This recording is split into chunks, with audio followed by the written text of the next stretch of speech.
Welcome to the Biz Gone Social podcast. We help entrepreneurs navigate how to get known, get customers, and get the edge over their competition. Here is your host, Lorraine Duncan.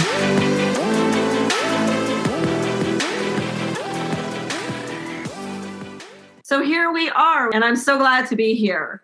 And my promise to you, as always, is I want to give you a little bit of verbal caffeine that will energize your social media marketing, energize your business, and help you stay social. After all, don't you want to be the business that everyone's talking about? I know I do.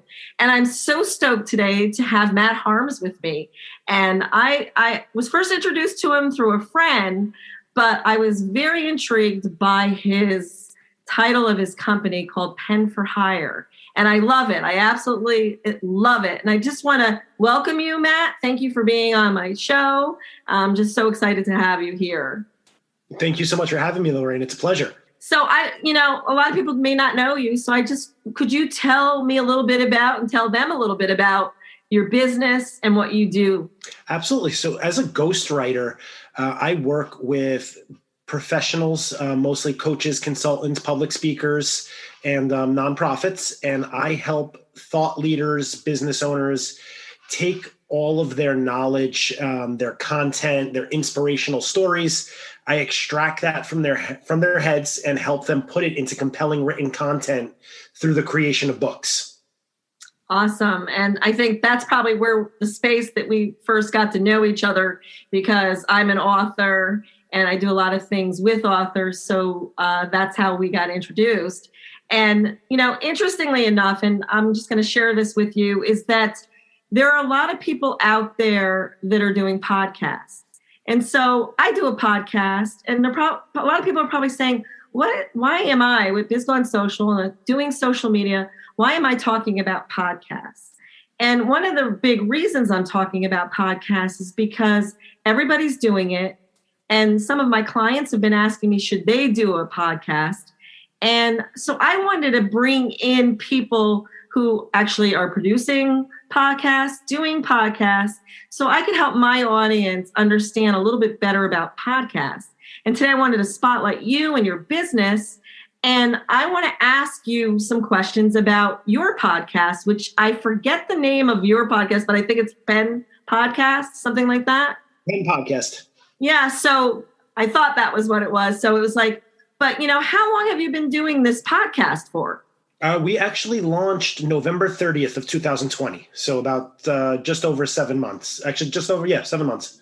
Why did you start your podcast? So, Lorraine, I've wanted to do a podcast forever. I'm a big Family Guy fan. And there's for anyone who watches Family Guy, a segment where Peter Griffin gets his own TV show, What Really Grinds My Gears. And I always envisioned my podcast being me just ranting about, just anything and everything that comes to mind, like some of the topics we spoke about off audio before. And then I just never did it. In November, I was really getting my ghostwriting business up and running, and my business consultant asked me if I ever thought of doing a podcast. So naturally, I was like, sure. He asked why I didn't, and I had all these excuses. And that's when I learned to love the phrase that perfection is the enemy of progress.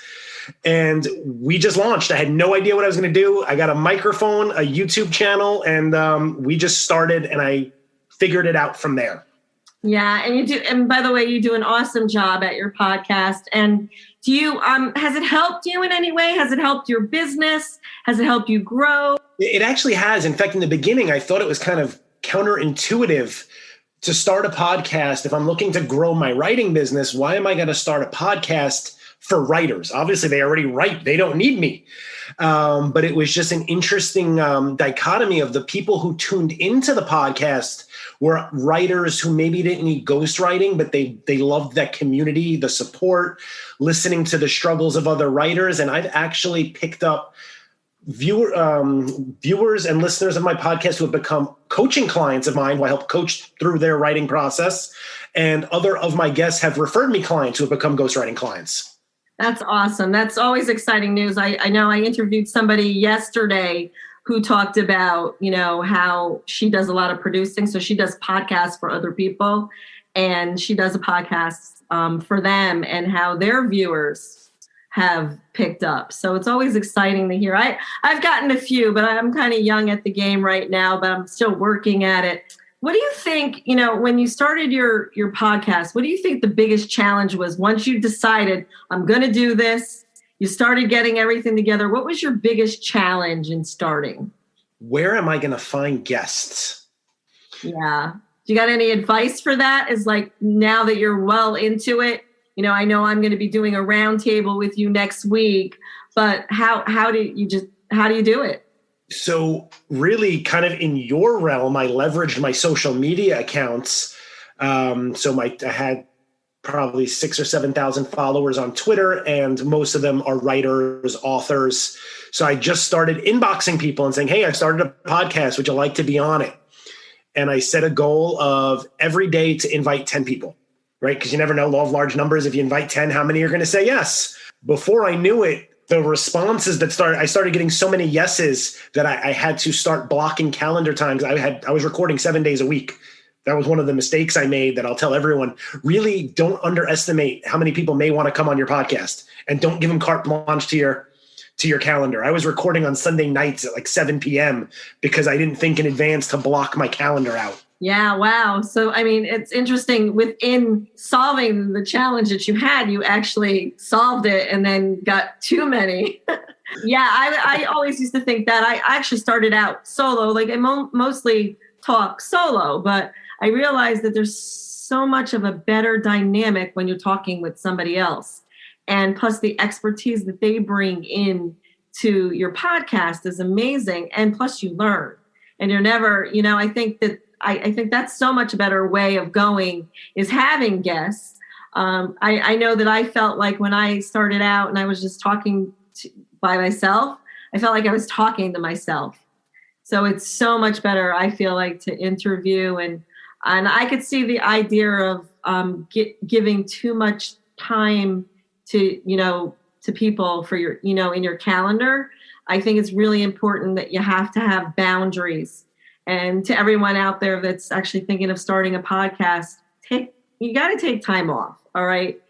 Because you have to rejuvenate, and you have to relax, and you have to, energize yourself again for the new weeks. Don't take my advice, take Matt's advice. Do not record late on Sunday night. Not a good idea. So the last question I have for you is, if you were starting your podcast from start, not knowing what you know now, for instance, what would you do differently? Is there anything you would do differently? Well, yeah, definitely. Like we just spoke about the calendar. Now I only record on Tuesdays and Thursdays, and I make sure that any of my other work that has to get done for the week is already calendar blocked on, even if it's a Tuesday or Thursday, so that my calendar can't get hijacked. I still have the time to work on my clients' projects. I still have the time to work on anything in my life that needs doing. And if people have to wait 2 weeks, 2 months to get on the show for a time that works for them and me, then so be it. That's really given me a lot of time back. It's given me a lot of control. The other thing I was doing in the beginning that I stopped doing is I would promise people when the show was going to go live, because I wasn't recording live at the time, which a lot of podcasters don't. And then it would become, if life took over or you had too many recordings and you didn't meet that deadline, people would get frustrated. Like, where's my show? You told me it was going to be out. So really just tiny little evolutions. And now going forward, starting actually today, I am moving over to StreamYard, which is another service, which I'm sure you're familiar with. And for everyone who's not, you have the ability to stream to Facebook, YouTube live in the moment. So I'm going to pilot that today to eliminate that whole loading it, because behind the scenes, a podcast is a lot of work, right? You know this. It's not just get on camera, record, and you're done. You've got to upload. You've got to do the behind the scenes stuff, label the files. So just really constantly try to improve the efficiency of your show is the best advice I would give. And that's an ever-changing evolution for me. Yeah. And the cool thing about StreamYard too is you get the video recording and the audio recording. So it's so easy. I do my Facebook Lives from StreamYard because you can go to YouTube and you can go, I have 2 social media channels. And so it makes it really easy. So yeah, you're going to really love StreamYard. Right now, what are you using to host your podcast on? So that's another funny part of what would I do differently. I stream it directly on my Pen podcast site and I have the YouTube channel. But outside of that, it took off so quickly that I never had a chance to get it on like Anchor FM or Spotify. So I now have 166 episodes in my content bank. And I'm actually hiring a virtual assistant in the next week. I'm finishing interviews. And one of their only 2 responsibilities outside of handling my correspondence is going to be taking all of this content and getting it onto a major streaming platform, cleaning it up, and then also repurposing it for social media. I would love your opinion on this, but content is king. And on social media, you're sitting on a library of all that stuff and you're not using it. It's a waste. Yeah. There's so much to talk about. I mean, that would be a whole nother topic. One thing that I did, I bought a course on how to do a podcast. And so they had suggestions. And basically what I did was they recommended these 2 things. One was, I think it was called Buzzsprout or Buzz something. And the other one one was called Spreaker. And so I just bought Spreaker, and it actually put it out to all the different, Apple and all the different things and all the social media platforms too. So I use that. I probably have a little bit too much software, but to be honest with you, I didn't have time to reach out to, like you said, basically, you didn't have time to reach out to Anchor FM. So, and different. So the whole thing is now that you're going to get that, I mean, you're just going to go off the charts because you do such a phenomenal job. Wow. I'm excited to know that you're going to be doing StreamYard and want to hear how how that works for you too. But when you're thinking about where you want to be heard, and you started off very small, YouTube and stuff, and YouTube has all these strange things. Did YouTube do anything to help you? I mean, did you have to do anything extra on YouTube to launch your podcast? No, they were actually fairly user-friendly in getting it set up, getting the videos loaded. Just like anything else, you get out of it what you put into it. If I had more time, which we're moving into now, get your subscribers up, monetize, bring in the endorsements. There's all the different ways you can leverage their tools. But ultimately, they're just another means to an end. I have nothing bad to say about them. It was easy. It's probably why I opted for that as opposed to figuring out how to do all these other things. My podcasts are all, for the most part, currently live without being live. So I didn't edit anything. Whatever happens during that recording is exactly what the audience hears. And I kind of like it like that. Even though I have the ability to go back in and edit things out, I won't. I used to do that. Like for instance, I coughed a little bit ago. I would probably edit that out. But the bottom line is I'm so busy in my business, I don't have time to edit out. And you know what? Life is not perfect. That's the big thing. Life is definitely not perfect. So your podcast isn't going to be perfect as long as people can hear it. And because that would be the biggest distraction, or you don't have, like the train whistle blowing through your whole podcast. I mean, I've been on podcasts where that's happened. And, so as long as you have a really good place to record and stuff like that, I think that's a good thing. And I'm glad to hear about the whole YouTube thing, because my podcast goes to YouTube too, but it's not a video. And who knows, maybe that may be something that I might do later on. This has been awesome, just learning about how you've done a podcast. I want to thank you for coming on. If somebody, I reach all kinds of people. I reach people who are business owners who may want to start a podcast. I reach business owners who want to write a book. I reach all kinds of people. And so if somebody would want to reach out to you and work with you, what's the best way to get in touch with you? Best way would be to email me, Matt, M-A-T-T, at penforhirenyc.com. or they can just head over to my website.